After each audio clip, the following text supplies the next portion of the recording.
J'aimerais ça que tu me parles un peu de comment tu es arrivé à mettre sur pied ce projet-là.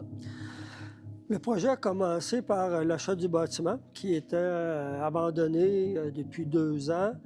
Et je me disais, ça va être un beau projet de retraite. Après avoir fait une carrière dans le transport scolaire, j'ai vendu mon entreprise à mon fils et à son cousin. Et puis, je voulais faire investir. Fait que je me suis dit, tant qu'à investir dans des affaires que je ne sais pas à quoi ça sert, où c'est que ça s'en va, mais je me dis, au moins ici, j'investis dans ma communauté, puis la communauté va pouvoir s'en servir. Fait que c'est exactement ce qui se passe présentement. Le lieu, je l'ai acheté en 2014 et ça fait 12 ans. Et présentement, le bâtiment est tout occupé. Il y a un organisme communautaire qui occupe une grande partie, 8000 pieds carrés, qui offre tous les services d'un organisme communautaire. Il y a un centre de pédiatrie sociale, il y a un gymnase, il y a des jeux de jockey-ball qu'on reçoit cette année, le championnat mondial de jockey-ball. Il y a des bureaux d'ostéopathes, puis il y a d'autres bureaux, puis il y a des salles de location. Et on est ici présentement dans la résidence d'artistes, où est-ce que les artistes viennent en résidence pour créer. Et une des missions du complexe chez Boris, c'est vraiment la création et l'éducation. Chez Boris, là, Oui. c'est pas un nom qui vient de nulle part. Là. Non. Peux-tu m'expliquer un peu? C'est l'histoire. C'est Boris Katz, qui est un juif russe qui a émigré dans les années 30 pour fuir l'extermination. Et il était voyageur itinérant dans les rangs de campagne avec son cheval dans les années 40-50. Et à un moment donné, il a décidé de s'installer à Saint-Léonard, une mercerie, puis il n'a pas eu les chemises qu'il voulait avoir aux fêtes.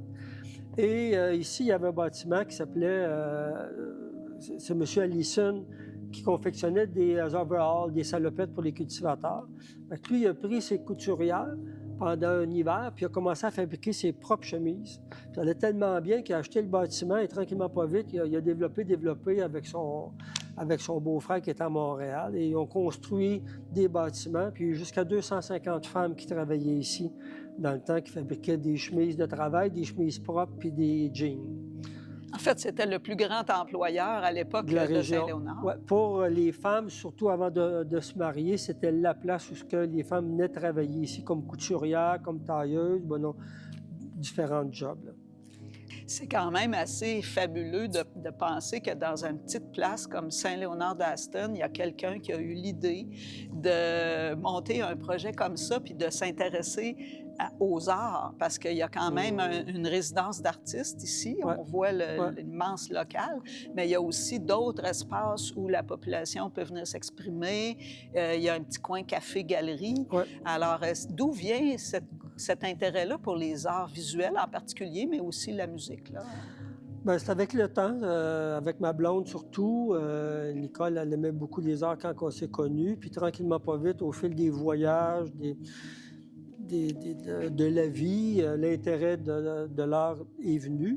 Mais le bâtiment comme tel, au début, avait plus un avenir sur multiservices offert à la population. Et oui, à un moment donné, l'art a pris pris le dessus, il y a eu plus d'intérêt.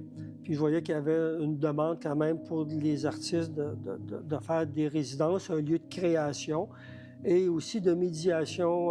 Moi, j'aime beaucoup parce qu'on est proche de l'école secondaire et l'école secondaire vient systématiquement quand il y a des artistes ici pour faire de la sensibilisation puis pour former la future génération de gens qui vont être intéressés à l'art puis qui vont comprendre un peu l'art. Parce que quand j'ai commencé, il y a bien des... Je ne connais pas encore beaucoup ça, mais j'aime ça. J'aime la beauté, j'aime la création, ce qui fait que les artistes me réjouissent tout le temps quand ils viennent ici. Qu'est-ce que tu penses que ça apporte au milieu des arts, cet endroit-là, chez Boris? Bien, c'est une plus-value pour les artistes, parce que quand ils viennent ici, ils ont un lieu que je mets à leur disposition, puis les conditions sont vraiment avantageuses pour l'artiste. Et moi, c'est le but, c'est d'offrir à l'artiste, justement, de pouvoir s'épanouir, d'explorer, d'avancer dans leur réflexion. Des fois, ils peuvent venir juste pour réfléchir. Ils ne sont pas toujours obligés de créer, parce que des fois, la création, mais ça passe par la réflexion, l'introspection pour commencer, puis après ça, sais, mais moi, je me dis, mon rôle présentement, et je vois un petit peu les retombées, j'influence des gens présentement. OK. Tu comprends-tu? À s'investir dans la communauté, mais aussi en art, tranquillement pas vite, préparer la relève justement pour le bâtiment ici, là, parce que je ne serai pas toujours là, moi, là.